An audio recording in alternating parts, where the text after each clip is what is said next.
वंदे मातरम के सारे छंद गाना किसी के रिलीजियस बिलीफ के खिलाफ हो सकता है?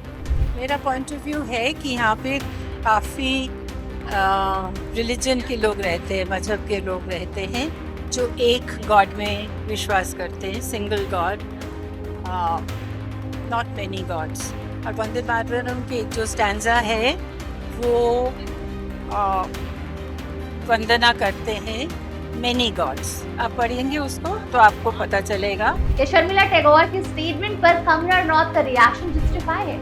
और सबसे बड़ा सवाल, क्या वंदे मातरम को रिलीजन के नजरिए से देखना चाहिए या फिर इसे देशभक्ति और आजादी की लड़ाई के इमोशन के रूप में समझना चाहिए? हाय, मैं आमिना और आप देख रहे हैं आपकी खबर। बॉलीवुड की क्वीन कंगना रनौत एक बार फिर अपने बेबाक अंदाज को लेकर सुर्खियों में।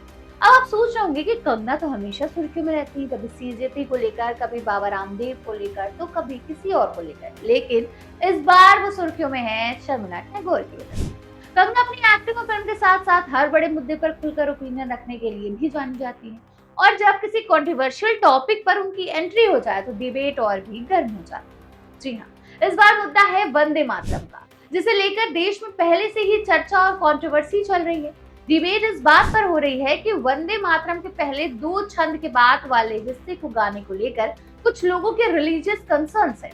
इसी कंट्रोवर्सी पर वेटरन एक्ट्रेस शर्मिला टैगोर का एक स्टेटमेंट सामने आया, जिसके बाद कंगना रनौत ने सोशल मीडिया पर लंबी पोस्ट लिखकर अपनी नाराजगी जाहिर की। दरअसल शर्मिला टैगोर ने वंदे मातरम कंट्रोवर्सी पर अपना रिएक्शन देते हुए कहा था कि जो लोग धर्म में गहरा विश्वास रखते हैं उनके लिए कुछ लाइंस को गाना डिफिकल्ट हो सकता है। उनका कहना था कि भारत में अलग अलग धर्मों के लोग रहते हैं, इसलिए सबको लेकर चलना जरूरी है। शर्मिला टैगोर के मुताबिक वंदे मातरम के पहले दो छंद सबके लिए एक्सेप्टेबल है और बहुत अच्छे हैं, लेकिन शर्मिला टैगोर के ये स्टेटमेंट कंगना रनौत को पसंद नहीं आया। कंगना ने इंस्टाग्राम पर उनके स्टेटमेंट का स्क्रीनशॉट शेयर करते हुए अपनी बात रखी। कंगना ने लिखा कि वो इस बात की अप्रिसिएशन करती हैं कि शर्मिला टैगोर ने वंदे मातरम को लेकर अपने ऑब्जेक्शन ओपनली रखे, लेकिन एक आर्टिस्ट के तौर पर कंगना को हैरानी है कि आर्ट और पोएट्री को लेकर किसी की सोच इतनी लिमिटेड है, कैसी हो सकती। कंगना के मुताबिक किसी भी पोएम या सॉन्ग में मेटाफर्स और इमेजिनेशन का यूज होता है।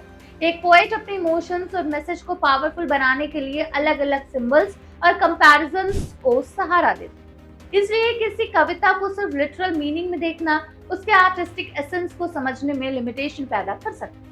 अपनी पोस्ट में कंगना ने यह भी कहा कि वंदे मातरम सिर्फ एक गीत नहीं बल्कि इंडिया की फ्रीडम स्ट्रगल का इमोशन।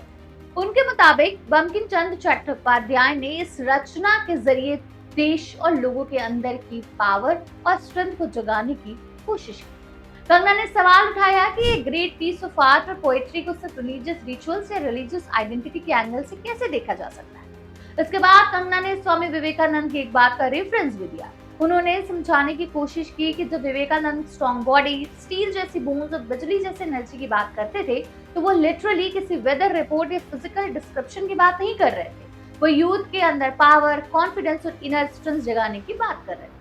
कंगना का मैसेज था कि लोगों को हर चीज को सिर्फ हिंदू मुस्लिम के लेंस से नहीं देखना चाहिए। उन्होंने अपील की कि आर्ट, पोएट्री और नेशनल इमोशंस को बॉर्डर पर्सपेक्टिव से समझना जरूरी है। अब कंगना की ये पोस्ट सोशल मीडिया पर तेजी से वायरल हो रही है। कुछ लोग कंगना के स्टैंड को सपोर्ट कर रहे हैं और कह रहे हैं कि वंदे मातरम को फ्रीडम मूवमेंट और देशभक्ति के कॉन्टेक्स्ट में देखना हो चाहिए। वहीं कुछ लोग शर्मिला टैगोर की बात का सपोर्ट करते हुए कह रहे हैं कि इंडिया की डाइवर्सिटी और रिलीजियस सेंटिमेंट्स का भी सम्मान होना चाहिए। वैसे आपका क्या मानना है? कंगना रनौत का जवाब सही है या शर्मिला टैगोर का कंसर्न वैलिड है? वंदे मातरम को लेकर ये डिबेट कहां तक जाएगी? अपनी राय कमेंट सेक्शन में जरूर बताइएगा। और ऐसे ही बड़ी खबरें, बॉलीवुड कंट्रोवर्सीज और देश दुनिया के अपडेट्स के लिए आपकी खबर को सब्सक्राइब करना बिल्कुल ना भूलें। मैं मिलूंगी आपसे नई वीडियो में, बने रहिए और देखते रहिए आपकी